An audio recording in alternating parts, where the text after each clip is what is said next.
Hi guys! 1:59 na in the afternoon. So ito pala yung kain ko. Actually magja-jogging sana kami ng 4 a.m. Tapos biglang umulan.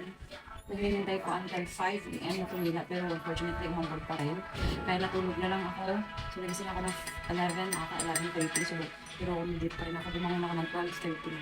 So ito pa lang. Pagkagising ko, actually ginagawa ko, uminom ako ng kape, black coffee, honey with lime. Iniinom ko yung iniinom ko bago ako kumain. So, ito yung ginawa ko ngayon. Pancit canton, nilagyan ko ng kunting sabaw. Kunti lang naman, tas side up. And nilagyan ko ng kunting spinach. Yeah, and okay ulit. Ang ko dito healthy kasi pancit canton, pero ayaw kumain ng rice. Sabi ko sa chanka, ito na lang muna.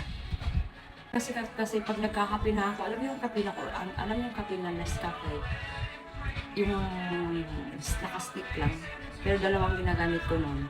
Tapos, hindi 3 in 1 ha, hindi 3 in 1. Tapos, dalawa yun, dalawang stick. Tapos honey, tapos lime, or calamansi yung ginalagay ko sa kape ko. Every morning, or after pag-gising ko lang yung ininom ko. Tapos hindi, wala na akong ganun kumain hanggang lunch. Siguro pinipilit ko lang kumain ng alas hanggang abot ko hanggang alas 4. Alam mo, nagturo sa akin yan, pinsan ko nasa Cebu. Shout out. Shout out si Sir nung nag sa akin nung nag-stay ako sa kanila sa Cebu. Iniinom namin. Ginawa ko nga yun. Pag-uwi ko, ginawa ko dito. Yun ang iniinom ko na every morning.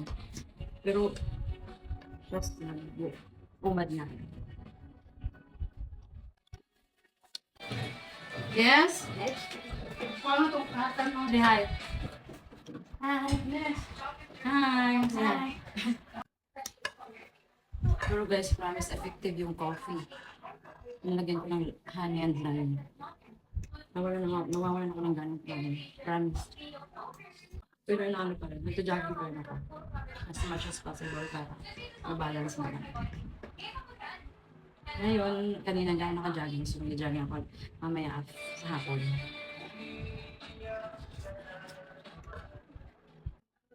Ko dito healthy kasi napansit canton pero minsan lang naman.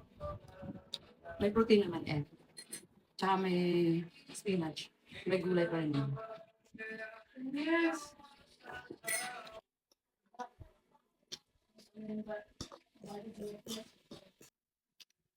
Bye guys! That's all for today.